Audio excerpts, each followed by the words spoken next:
जय हिंद साथियों, मैं उत्तम चौहान आप सभी का पिनेकल के ऑनलाइन प्लेटफॉर्म पर स्वागत करता हूं। आशा करता हूं कि आप सभी खुश हैं, स्वस्थ हैं और अपनी तैयारी बहुत ही बेहतरीन तरीके से कर रही हैं। ठीक है दोस्तों, हम जो है जनरल स्टडीज की जो हमारी 6500 प्लस बुक है उस बुक का सॉल्यूशन कर रहे हैं, जिसमें मैं आपको साइंस का पोर्शन जो है करवा रहा हूँ। ठीक है, ये जो बुक है ये हमारी 5th एडिशन है और जितना भी आज तक जो है टीसीएस ने क्वेश्चंस पूछे हैं 2023 सितंबर तक, उन सभी क्वेश्चंस की विद एक्सप्लेनेशन जो है इस बुक के अंदर दी गई है। ठीक है, आप चैप्टर वाइज बुक है, हिंदी और इंग्लिश दोनों में ये अवेलेबल है, आप मार्केट से इसको खरीद सकते हैं। साथ के साथ हम जो है इस सेशन को लेकर आए हैं ताकि आप इन क्वेश्चंस को अच्छे से समझ सकें, क्योंकि प्रीवियस ईयर का वेटेज किसी भी एसएससी के एग्जाम में ज़्यादा ही रहता है, या फिर आप ये कहो सारा एग्जाम ही प्रीवियस ईयर बेस्ड बनता है। चलिए स्टार्ट करते हैं और देखते हैं आज के हमारे सेगमेंट को, आज के हमारे क्वेश्चंस को। क्वेश्चंस आज के जो हैं वो डिस्कवरीज एंड वैक्सीन से हैं, ज़्यादा इसमें कुछ समझाने का नहीं रहेगा, फिर भी जो जो चीज़ें समझाने की रहेंगी मैं उनको जो है समझाते हुए चलूँगा। कुछ ट्रिक्स हैं, कुछ बातें हैं जो आपको बताते हुए चलूँगा एक्स्ट्रा फैक्ट्स के रूप में। ठीक है, चलिए स्टार्ट करते हैं आज के सेशन को और देखते हैं। फर्स्ट क्वेश्चन है, single cell life form were discovered by Antonio Leeuwenhoek. देखिएगा, सिंगल सेल लाइफ का मतलब होता है यूनिसेलुलर का। देखिएगा, एंटोनियो लियोनहॉक नाम का एक व्यक्ति था, इसको जानते होगे आप। इसने सबसे पहले तो एक जो है माइक्रोस्कोप की डिस्कवरी की। माइक्रोस्कोप इसने बनाया, माइक्रोस्कोप जो है इसने बनाया, और माइक्रोस्कोप बनाने के बाद ये जो है माइक्रो ऑर्गेनिजम्स की डिस्कवरी करने लगा। और माइक्रो ऑर्गेनिजम्स की डिस्कवरी में इसने सबसे पहले बैक्टीरिया को डिस्कवर किया। बैक्टीरिया के बाद इसने प्रोटोजोआ को डिस्कवर किया, फंगी, अमीबा, बहुत सी चीजों को जो इसने, आप ये कह सकते हो बहुत से माइक्रो ऑर्गेनिजम्स को जो है इसने डिस्कवर किया। और इसने अपनी एक बुक बनाई और बुक का नाम भी इसने इसी नाम पर रखा, क्योंकि ये सारी डिस्कवरीज जो है माइक्रो ऑर्गेनिजम्स पर ले रहा था, इसलिए इसने अपनी बुक का नाम माइक्रोग्राफिया रखा। माइक्रोग्राफिया, और माइक्रोग्राफिया में एंटोनियो लियोनहॉक ने ये सारी बातें डिस्कस की कि जो आपके छोटे जीव जो होते हैं उनके बारे में बातें की।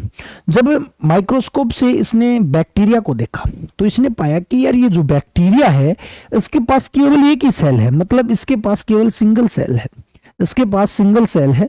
और इसने कहा, इससे पहले जो व्यक्ति थे जिनका नाम था रॉबर्ट हुक, जिन्होंने ये बताया था कि हर लिविंग ऑर्गेनिज्म जो है वो सेल से बना हुआ है, और उसने सेल की डिस्कवरी की थी। लेकिन जो आपके रॉबर्ट हुक की जो सेल थी, रॉबर्ट हुक नाम के जो व्यक्ति थे 1665 में इसने जो सेल की डिस्कवरी की थी वो सेल थी डेड सेल। इसने जो है डेड सेल की डिस्कवरी की थी और इसने ये कहा था कि जितनी भी लिविंग ऑर्गेनिज्म है वो सारे के सारे सेल से बने हुए हैं। इसने प्लांट के कोर्क के ऊपर जो है अपनी डिस्कवरी दी थी। बट लियोनहॉक ने वास्तव में सबसे पहले लिविंग सेल की डिस्कवरी की थी, और किसके ऊपर की थी? बैक्टीरिया के ऊपर। सबसे पहले इसने जो माइक्रो ऑर्गेनिज्म डिस्कवर किया था वो आपका बैक्टीरिया डिस्कवर किया था, और इसने इसके साथ ही लिविंग सेल की डिस्कवरी की। लिविंग सेल, जीवित कोशिका की सेल की डिस्कवरी करने वाला व्यक्ति कौन था? वो भी आपका एंटोनियो लियोनहॉक था। किसके ऊपर की डिस्कवरी? बैक्टीरिया के ऊपर जो है इसने लिविंग सेल की डिस्कवरी की।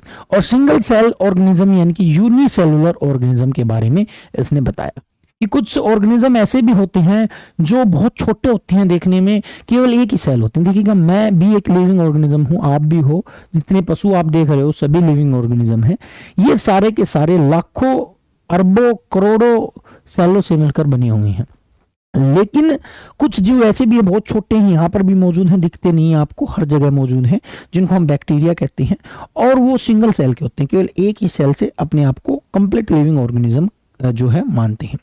तो इसकी डिस्कवरी करने वाला था एंटोनियो लियोनहॉक। तो ये कब किया? सिंगल सेल्ड लाइफ फॉर्म जो है वो कब की? तो 1674 में, यानी कि एंड जो आपके रॉबर्ट हुक थे उनके लगभग 9 साल के बाद इन्होंने अपनी डिस्कवरी को अंजाम दिया। ठीक है, तो इनको याद रखना है, रॉबर्ट हुक ने जो सेल की डिस्कवरी की थी वो डेड सेल थी, और इसने जो डिस्कवरी की थी वो कॉर्क के पेड़ के ऊपर डिस्कवरी की थी। लेकिन जो आपकी एंटोनियो लियोनहॉक की डिस्कवरीज थी वो बहुत ही सराहनीय थी, इंपॉर्टेंट थी। याद रखिएगा, इंपॉर्टेंट क्वेश्चन है।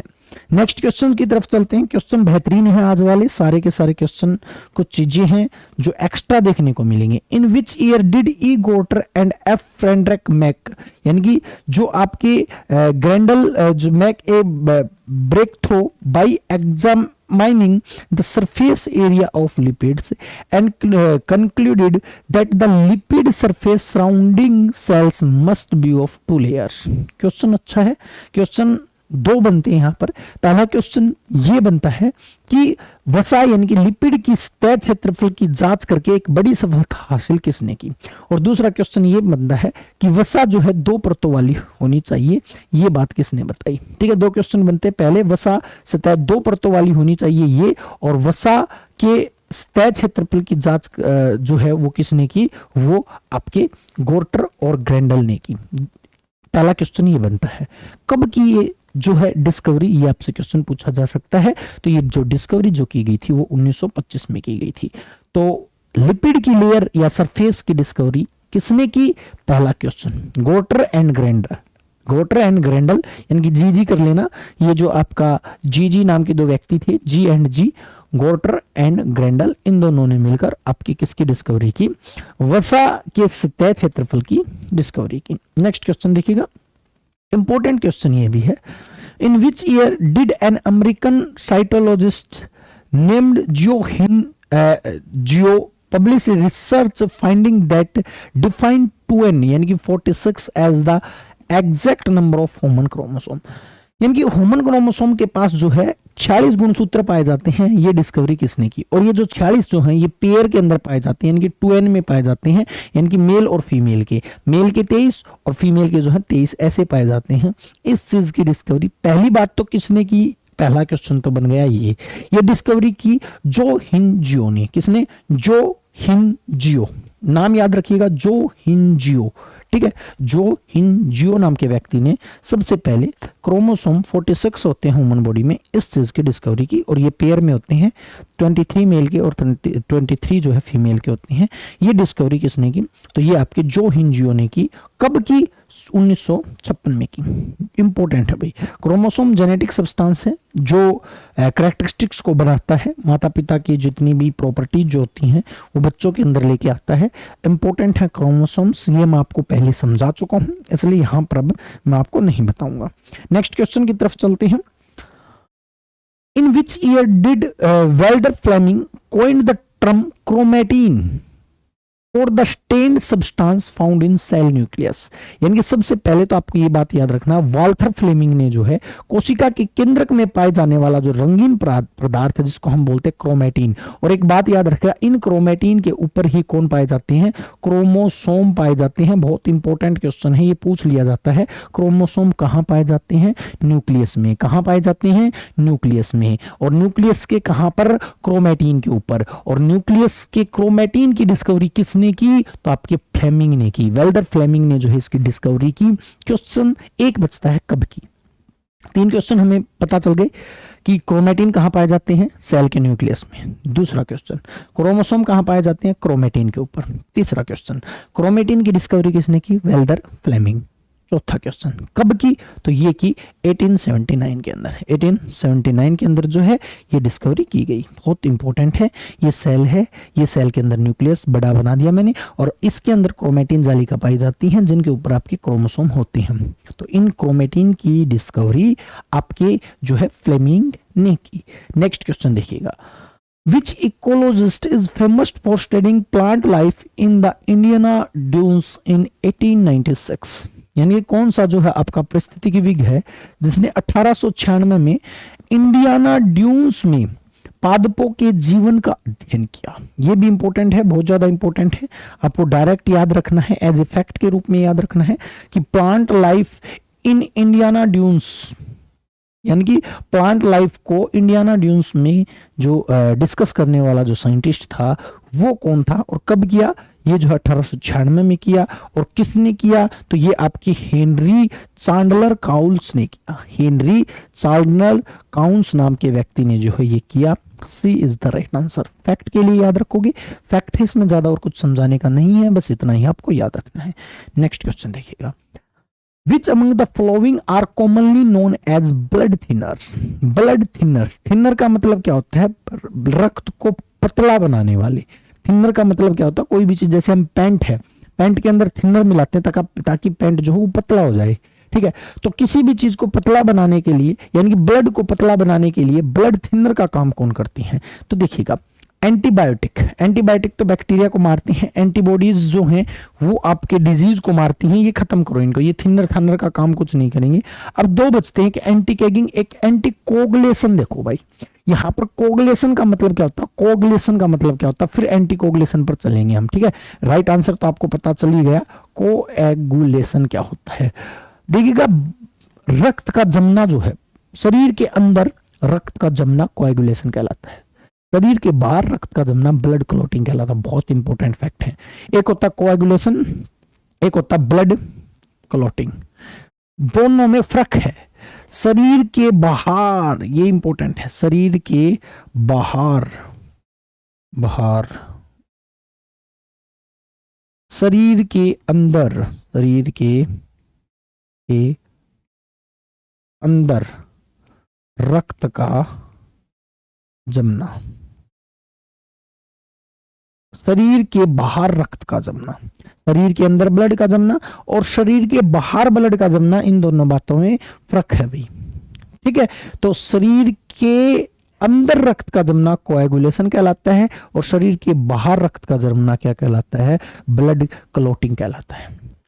कोएगुलेशन कब होगा, कोएगुलेशन कब होगा, जब शरीर के अंदर हिपेरिन प्रोटीन की कमी हो जाएगी, हिपेरिन प्रोटीन की कमी हो जाएगी, कम हो जाएगा तो आपका क्या होगा भी, उस टाइम पर शरीर के अंदर जो है ब्लड जम जाएगा।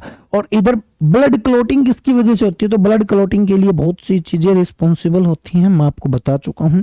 दो प्रोटीन, प्रोथ्रोम्बिन, फाइब्रिनोजिन, एक एलिमेंट कैल्शियम, प्लेटलेट, सेल और जो है विटामिन जो है के, ये सारी चीजें मिलकर ब्लड को जमाती हैं। तो एंटीकोगुलेटिंग यानी कि ब्लड को पतला बनाना है, जमने नहीं देना है, तो हम क्या करेंगे, एंटीकोगुलेंट्स जो होते हैं, रकन जो है स्कंदन रोधी जिनको हम बोलते हैं। A is the right answer.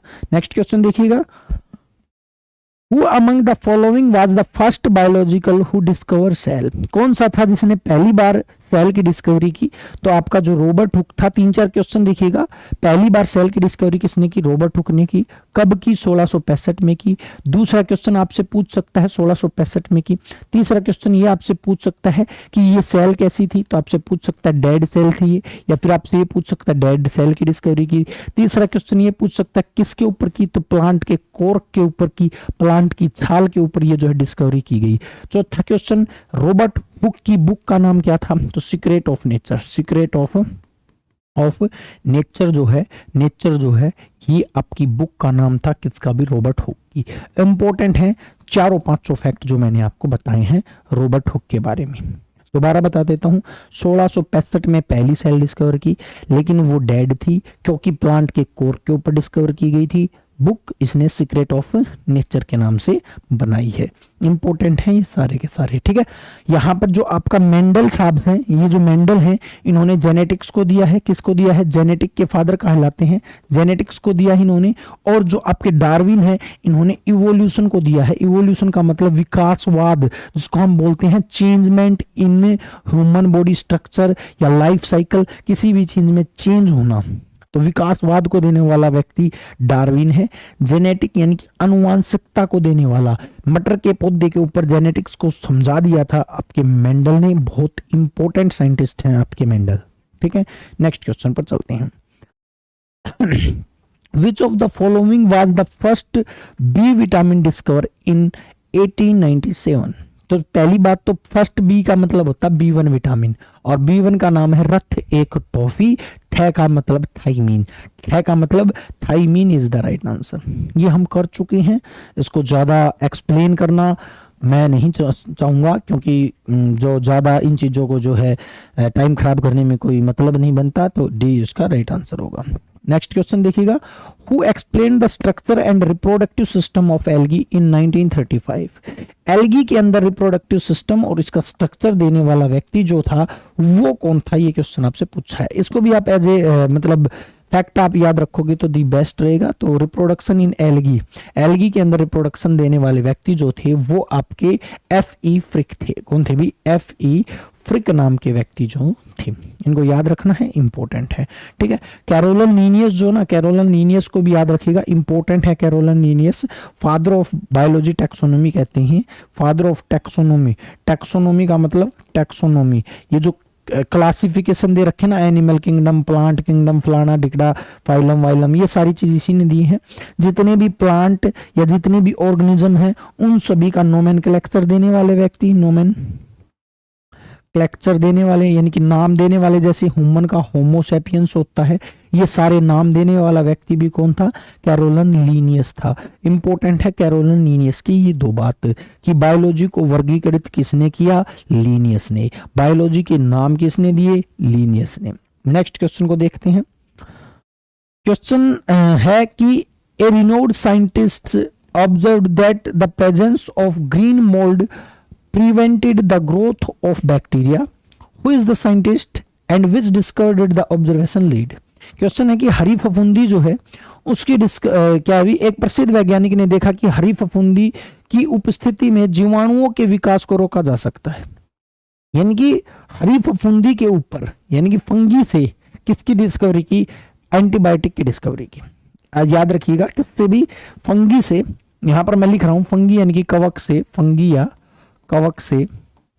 कवक से पहली एंटीबायोटिक की डिस्कवरी की। एंटीबायोटिक की डिस्कवरी करने वाला व्यक्ति जो था वो कौन था? क्वेश्चन ये पूछा गया है। ठीक है, यानी कि prevent the growth of bacteria, bacteria को रोकने वाले या ग्रोथ करने वाले क्या कहलाते हैं? एंटीबायोटिक कहलाते हैं। और एंटीबायोटिक की डिस्कवरी किसने की? किसके ऊपर? फंगी के ऊपर। ये भी आपसे पूछा जा सकता है कि ग्रीन मोल्ड, ये कौन सी फंगी? ग्रीन मोल्ड पर। ये भी आपसे पूछ सकता है कि जो पहली एंटीबायोटिक थी जिसका नाम था पेनिसिलिन, इसकी डिस्कवरी किसके ऊपर की गई? ग्रीन मोल्ड के ऊपर की गई। ये पेनिसिलिन नाम की जो है आपकी एंटीबायोटिक थी, पहली एंटीबायोटिक थी। अलेक्जेंडर फ्लेमिंग ने जो है इसकी डिस्कवरी की थी।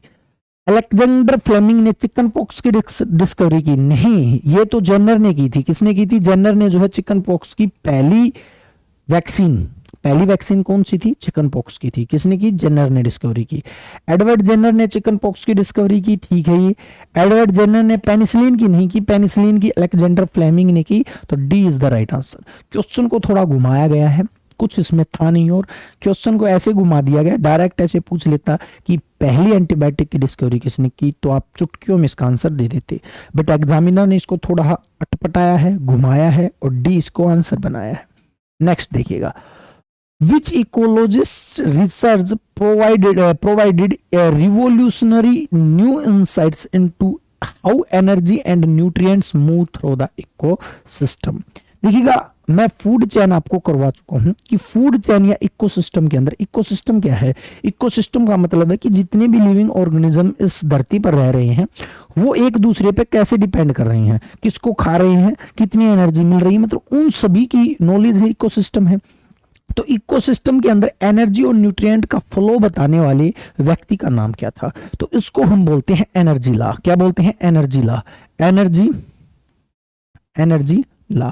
और एनर्जी लॉ जो है वो था 10% का नियम। कितने का नियम? 10% एनर्जी लॉ के नाम से जानते हैं हम कि भाई जैसे जैसे ट्रॉपिक लेवल नीचे की तरफ जाता है, यानी कि एक ट्रॉपिक लेवल से दूसरे ट्रॉपिक लेवल में, तो जो आपका एनर्जी लॉ जो था वो किसके ऊपर था? क्वेश्चन आपसे पूछ सकता है एनर्जी लॉ जो है वो किसके ऊपर था? तो ये था भी ट्रॉपिक लेवल। किसके ऊपर बनाया गया? ट्रॉपिक लेवल के ऊपर बनाया गया। अब देखो ट्रॉपिक लेवल क्या थे वो समझो, ट्रॉपिक लेवल के बारे में समझो। देखिए एक सिंपल सा कंसेप्ट बनाता हूं मैं। सबसे पहले मैं लेता हूं पौधे लेता हूं। पौधे को खाते हैं, पौधे को खाता है हिरण, हिरण को खाती है लोमड़ी, और लोमड़ी को खा जाता है आपका शेर। लोमड़ी को कौन खा जाता है? शेर खा जाता है। तो यहां पर देखो एनर्जी आपके पौधों को कहां से मिली? पौधों को मिली सन से। सन से पौधों ने एनर्जी बनाई, यानी कि सभी का प्राइमरी सोर्स जो है एनर्जी का वो कौन है? सन है। ये जितने भी हैं सारे के सारे इनडायरेक्टली सन पर डिपेंड करते हैं।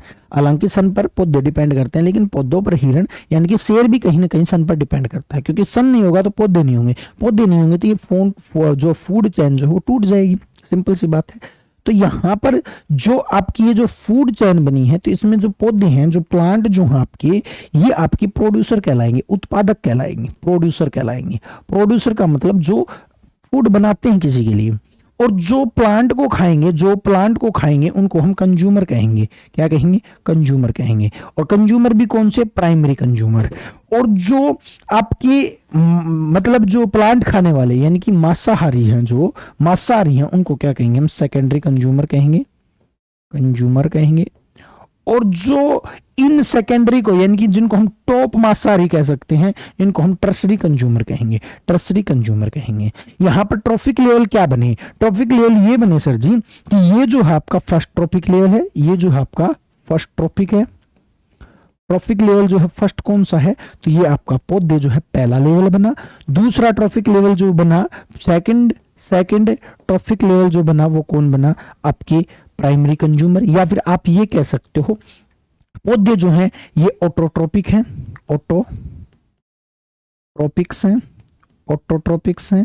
और ये जो सेकेंडरी कंज्यूमर जो प्राइमरी कंज्यूमर होते हैं, उनको हम हर्बीवोरस बोलते हैं, यानी कि जो प्लांट खाते हैं। और जो आपके मतलब जो मांस खाते हैं, उनको हम कार्निवोरस बोलते हैं, हिंदी में इसको मांसाहारी बोलते हैं। और जो मांस खाने वालों को खाते हैं, उनको हम जो है टॉप कार्निवोरस बोलते हैं, कार्निवोरस। देखिए बहुत ज्यादा क्वेश्चन होंगे इस एकमात्र सीरीज से, बहुत ज्यादा क्वेश्चन जो है मैं आपको करवाने वाला हूं एकमात्र सीरीज से। यहां पर देखो ऑटोट्रोपिक क्वेश्चन आपसे पूछ सकता है प्रोड्यूसर कौन होते हैं, तो फूड चेन में प्रोड्यूसर कौन होते हैं? तो प्रोड्यूसर होते हैं आपके ऑटोट्रोपिक। कौन से लेवल में होते हैं? फर्स्ट ट्रॉपिक लेवल में। हर्बीवोरस कौन से लेवल में होते हैं? सेकंड में। कार्निवारस कौन से लेवल में होते हैं? थर्ड ट्रॉपिक लेवल में होते हैं, थर्ड ट्रॉपिक लेवल में। और जो टॉप कार्निवारस होते हैं वो कितने में होते हैं? फोर्थ ट्रॉपिक लेवल में होते हैं। और इकोसिस्टम के अंदर ये कहा गया है कि जितने ट्रॉपिक लेवल कम होंगे उतना ही अच्छा होगा। क्यों? क्योंकि हर ट्रॉपिक लेवल में, यहां पर मैं लिख रहा हूं हिंदी में लिख रहा हूं ताकि आपको अच्छे से समझ में आए। हर ट्रॉपिक लेवल में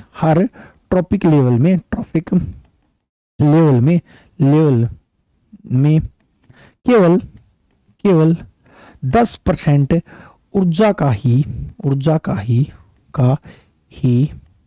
ट्रांसफर होता है। केवल 10% जाएगी, यानी कि यहां पर पौधे का 10% जाएगा, यहां पर हिरण का 10% जाएगा, यहां पर 10% जाएगा, यानी कि केवल 10% जाएगा। मान के चलो पौधे के पास एनर्जी थी 1000 जूल। कितनी जूल थी? 1000 जूल। तो यहां पर इसका 10% कितना हुआ? 10 से, यानी कि यहां पर हिरण के पास कितनी एनर्जी जाएगी? केवल 100 जूल जाएगी, केवल 100 जूल जाएगी। क्योंकि देखिएगा अगर मैं यहां पर 1000 जूल का 10% निकालता हूं तो ये 100 बच के आता है, ठीक है।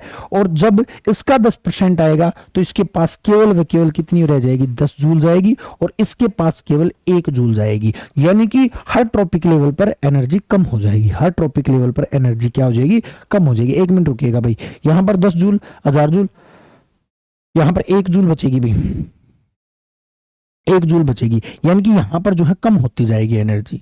तो ऐसा कहा गया है कि ट्रॉपिक लेवल जितने कम होंगे उतना ही अच्छा जो है सिस्टम होगा। इसको हम बोलते हैं फूड चेन। इसको पूरी को हम क्या बोलते हैं? अगर मैं इसको ऐसे मार्क करूं, इसको मैं बोलूंगा फूड चेन। क्या बोलूंगा?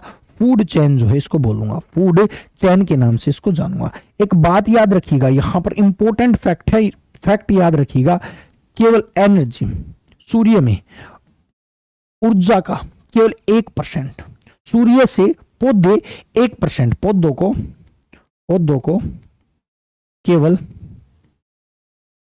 1% मिलता है, केवल 1% जो है मिलता है। ये बहुत इंपॉर्टेंट लाइन है। सभी को 10-10%, लेकिन यहां पर इसको केवल 1% जो है मिलेगा। ये याद रखिएगा, इसको बोलते हैं ट्रॉफिक लेवल। और ट्रॉफिक लेवल को डिस्कवर करने वाला व्यक्ति जो था, ट्रॉफिक लेवल को बताने वाला व्यक्ति जो था, वो कौन था भैया आपका? वो आपके लिंडेमैन साहब थे। कौन थे भी? इस ट्रॉफिक लेवल को बताने वाले, एनर्जी फ्लो को बताने वाले, इस लॉ को देने वाला व्यक्ति जो था, 10% एनर्जी के लॉ को देने वाला व्यक्ति कौन था? लिंडेमैन था। कौन था भाई? लिंडेमैन था। यहाँ पर जो आपके हैकल साहब जो हैं, आपके हैकल साहब जो हैं, ये फादर ऑफ इकोलॉजी हैं। इकोलॉजी यानी कि इकोलॉजी देने वाले व्यक्ति कौन है? आपके हैकल हैं। और उसके बाद एक टांसले यहाँ पर है नहीं यार, ये रहे टांसले जो हैं, ये फादर ऑफ इकोसिस्टम है। फादर ऑफ इको सिस्टम जो है आपके कौन भी? वो आपके टांसले हैं। और एल्टन साहब जो हैं, एल्टन साहब, इन्होंने पिरामिड को दिया। किसको दिया? पिरामिड को देने वाले व्यक्ति जो हैं वो कौन है? एटल है। ठीक है। एक ओडियम और है, मॉडर्न इकोसिस्टम का फादर। एक ओडियम को और कर लेना, ओडियम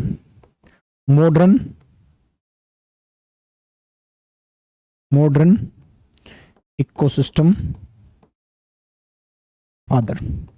फादर ऑफ मॉडर्न इकोसिस्टम जो है वो कौन है? ओडियम है। याद रखिएगा, ये आपका इकोसिस्टम, मैंने एक ही क्वेश्चन में आपको सारा का सारा इकोसिस्टम को समझा दिया है। इकोसिस्टम पूरा का पूरा एक ही क्वेश्चन के अंदर समझा दिया है। ठीक है भी, तो इनको याद रखिएगा, नोट कर लीजिएगा, बहुत ही इंपॉर्टेंट है, बहुत ही इंपॉर्टेंट है। चलिएगा नेक्स्ट क्वेश्चन पर चलते हैं, ज्यादा हो जाएगा नहीं तो। Who shared the Nobel Prize in Physiology and Medicine in 2005 with Barry J. Marshall for the discovery of Helicobacter pylori bacteria, and its role in gastritis and peptic ulcer? ये important है, ये क्वेश्चन आपसे पूछ सकता है। Gastritis और peptic ulcer किसकी वजह से होता है? तो ये आपकी पायरोली बैक्टीरिया की वजह से होता है। हेलिकोबैक्टरी, पूरा नाम ये याद रखिएगा, हेलिकोबैक्टर पायरोली की वजह से जो है आपका पेप्टिक यानी कि पेट के अंदर अल्सर होता है। और इसकी डिस्कवरी जो है किसने की, कब की? 2005 में तो नोबेल पुरस्कार मिला है, 2005 में नोबेल पुरस्कार मिला है। मार्शल के साथ मिलकर किसने की भी? मार्शल और जो है आपके जे रॉबिन वारेन ने आपके मतलब जो है आपको याद रखना, वारेन और मार्शल और वारेन ने जो है किसकी डिस्कवरी की? आपके हेलिकोबैक्टर पायरोली की डिस्कवरी की। और इससे पेप्टिक अल्सर होता है, इस बात की भी डिस्कवरी की। ठीक है, 2-3 क्वेश्चन बनते हैं। नेक्स्ट क्वेश्चन देखिएगा।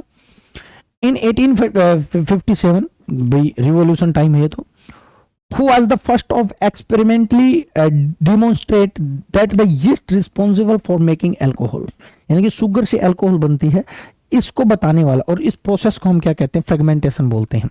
याद रखिएगा, 3 क्वेश्चन यहां पर भी बनते हैं। यीस्ट जो है किसको? यीस्ट शुगर से अल्कोहल फॉर्म करती है। किससे? शुगर से। या यीस्ट को हम क्या बोलते हैं? शुगर ईटिंग बोलते हैं। शुगर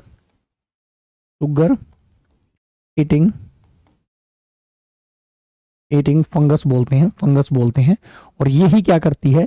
ये शुगर को ईट करके अल्कोहल में बदलती है, और इसको हम बोलते हैं फ्रेगमेंटेशन। तो फ्रेगमेंटेशन देने वाले व्यक्ति कौन थे? तो फ्रेगमेंटेशन किडमन देने वाले व्यक्ति जो है आपके पास्चर थे। पास्चुराइजेशन देने वाले व्यक्ति भी पास्चर थे। याद रखिएगा, पास्चर ने पास्चुराइजेशन, फर्मेंटेशन और जो है आपके रेबीज का टिक्का, ये 3-4 चीजें दी थी। रेबीज वैक्सीन भी इसने दी थी।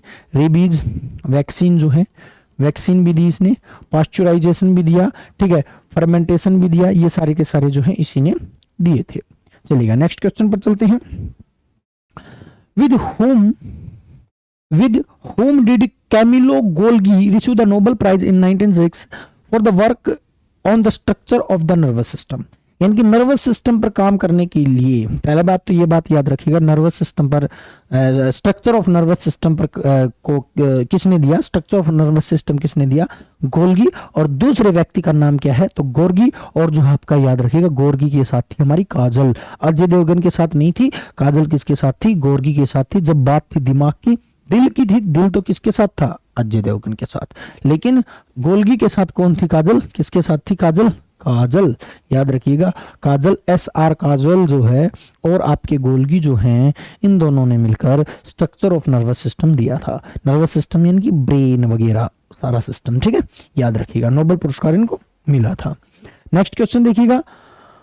Antonio van Leeuwenhoek was known for which discovery in late 17th century. तो एंटोनियो लियोन हॉक हम कर चुके हैं। एलवी, माइक्रोग्राफिया, बैक्टीरिया, प्रोटोजोआ, फंगस, बहुत से माइक्रो ऑर्गेनिजम्स की डिस्कवरी की, फर्स्ट लिविंग सेल की डिस्कवरी की। तो खेल खत्म कर दो, देखिएगा यहाँ पर बैक्टीरिया और प्रोटोजोआ को करो, ठीक है। न्यूक्लियस की रॉबर्ट ब्राउन ने की थी, रॉबर्ट ब्राउन नाम के व्यक्ति ने जो है न्यूक्लियस की थी, इसको भी याद रखिएगा, ठीक है। नेक्स्ट क्वेश्चन पर चलिएगा। In 1838, who published an article discussing the structure and origin of plant cell? तो स्ट्रक्चर और ओरिजिन ऑफ प्लांट सेल, तो प्लांट सेल का स्ट्रक्चर जो होता है ऐसा होता है, ऐसा करके ऐसे, ये इसके बारे में बताने वाला व्यक्ति जो है वो कौन था, ये आपसे पूछा गया है। तो ये प्लांट सेल को देने वाले व्यक्ति जो थे वो थे आपके स्वान और स्लाइडन, जिन्होंने सेल थ्योरी को दिया था। इन दोनों ने ही मिलकर आपके प्लांट सेल को दिया था। तो प्लांट सेल की संरचना बताने वाला व्यक्ति यहाँ पर एक ही दिया गया है, तो एक को ही कर दीजिएगा। स्वान, वैसे स्वान भी था इसके साथ जो है, स्वान भी था, स्वान भी जो है इसके साथ ही था, याद रखिएगा। स्वान और स्लाइडन इन दोनों ने मिलकर जो है एक तो प्लांट सेल दी थी और एक सेल थ्योरी भी इन्होंने दी थी। सेल थ्योरी देने वाले व्यक्ति भी कौन थे? कोशिका सिद्धांत देने वाले व्यक्ति भी जो थे वो आपके स्वान और स्लाइडन थे, SS, ठीक है भाई। नेक्स्ट पर चलते हैं। नेक्स्ट है, इन 1972 dash coined the term pyramid of numbers, pyramid of numbers that is represented the total numbers of individuals present in each trophic level। तो क्वेश्चन बहुत अच्छा पूछा है, ये मैं करवा चुका हूं आपको, दोबारा बता दूंगा आपको। पैरामिड शब्द किसने दिया, क्वेश्चन आपसे पूछा है। पैरामिड का मतलब ये वाला, ये पैरामिड, ये उल्टा ऊर्जा का पैरामिड वगैरह पढ़े होंगे आपने, इकोसिस्टम में नहीं पढ़े तो मैं बता देता हूं कि भाई जैसे यहाँ पर संख्या ज्यादा आएंगी, यहाँ पर संख्या कम आएंगी, यहाँ पर संख्या और कम आएंगी, ये पैरामिड होता है। कोई संख्या का, कोई एनर्जी का पैरामिड, अलग अलग पैरामिड होते हैं। तो पैरामिड जो है आपके एल्टन ने दिए थे। किसने दिए थे? एल्टन ने दिए थे। हैक्कल ने जो है किसको दिया था? इकोलॉजी को दिया था। इकोलॉजी शब्द हैक्कल ने, इकोसिस्टम शब्द, इकोसिस्टम शब्द, इस सिस्टम को समझिएगा। पैरामिड शब्द किसने दिया? एल्टन ने। इकोसिस्टम टांसले ने, इकोलॉजी हैक्कल ने, ओडियम ने मॉडर्न इकोसिस्टम दिया है। ये बहुत इंपॉर्टेंट है। अगर आपसे कहे मॉडर्न इकोसिस्टम को किसने दिया, इकोसिस्टम को किसने दिया, तो ये आपको किसने दिया? ओडियम ने। और एक आपके जो लिंडरमैन थे, लिंडमैन जो साहब थे, उन्होंने क्या दिया था? उन्होंने जो है आपके एनर्जी का ला दिया था, 10% एनर्जी का नियम दिया था। नेक्स्ट क्वेश्चन देखिएगा। For what discovery was Jan Evangelista Purkinje known in 1839? तो आपके परकुंजे ने कौन सी जो है डिस्कवरी की, क्वेश्चन आपसे पूछा गया है, आपको डायरेक्ट याद रखना है। प्रोटोप्लाज्म की डिस्कवरी करने वाला व्यक्ति जो था आपका परकुंजे था। प्रोटोप्लाज्म कौन सा होता है मैं आपको बता देता हूं। ये सेल है, ये सेल के अंदर न्यूक्लियस है, न्यूक्लियस के अंदर भी द्रव भरा हुआ है और न्यूक्लियस के बाहर भी द्रव भरा हुआ है। अगर मैं बात करूं इस केवल न्यूक्लियस के बाहर वाले द्रव की, इसकी, तो इसको हम बोलते हैं साइटोप्लाज्म। अगर इस द्रव के साथ इस द्रव को भी मैं इंक्लूड कर लेता हूं तो उसको मैं बोलता हूं प्रोटोप्लाज्म। बहुत इंपॉर्टेंट है, बात छोटी है लेकिन बहुत गहरी है, ठीक है। तो इसने जो है प्रोटोप्लाज्म को दिया था, तो इसको याद रखना है। नेक्स्ट क्वेश्चन की मैं बात करता हूं। In 1879 who discovered cell division in salamander embryos? Salamander के अंदर, सैलामेंडर एक एल्गी है, सैलामेंडर एम्ब्रोइज के अंदर, एम्ब्रोइज जो है के अंदर सेल डिवीजन की डिस्कवरी किसने की? where the cell divide at fixed intervals, ठीक है। तो सबसे पहले सिंपल सी बात यही है कि सबसे पहले सेल डिवीजन के बारे में बताने वाला व्यक्ति कौन था, ठीक है। किसके अंदर देखा इसने पहला सेल डिवीजन? तो सैलामेंडर एम्ब्रोइज में देखा। सैलामेंडर नाम की एल्गी के अंदर जो है इसने सेल डिवीजन देखा। सैलामेंडर भ्रूण में कोशिका विभाजन देखने वाला व्यक्ति जो था वो कौन था? आपका वेल्थर फ्लेमिंग था। Walther Flemming is the right answer. Next question पर चलेंगे। In which year did Rudolf Virchow published an essay titled cellular pathology? तो सेलुलर पैथोलॉजी को किसने पब्लिश किया? पहला तो क्वेश्चन यही है, किसने पब्लिश किया इसको? सेलुलर जो पैथोलॉजी है इसको जो है आपका रुडोल्फ वर्चो नाम के व्यक्ति ने जो है पब्लिश किया, ठीक है। In which family declare the every cell arises from another cell? और इसने ये कहा कि हर सेल का निर्माण पिछली सेल से हुआ है। हर सेल का निर्माण पिछली सेल से हुआ। सिंपल सी बात, हमारा निर्माण पिछली सेल यानी कि हमारी माता पिता के सेल से हम बने हैं, तो हर लिविंग ऑर्गेनिज्म पिछली सेल से बनता है। इसको किसने कहा? इसने जो है आपके किसने कहा? सेलुलर जो है आपके विर्चो साहब ने कहा। 3 क्वेश्चन बनते हैं। ये स्टेटमेंट किसने दी? विर्चो ने। दूसरा, सेलुलर पैथोलॉजी किसने दी? विर्चो ने दी। ठीक है, कब दी? क्वेश्चन बनता है ये। तो ये जो दी आपकी 1855 1855 में जो है ये थ्योरी दी गई। ठीक है भाई, तो इसका राइट आंसर जो होगा वो डी होगा। नेक्स्ट क्वेश्चन देखिएगा, इंपॉर्टेंट है। अभी पहले तो आप बीसीजी की फुल फॉर्म याद कर लो।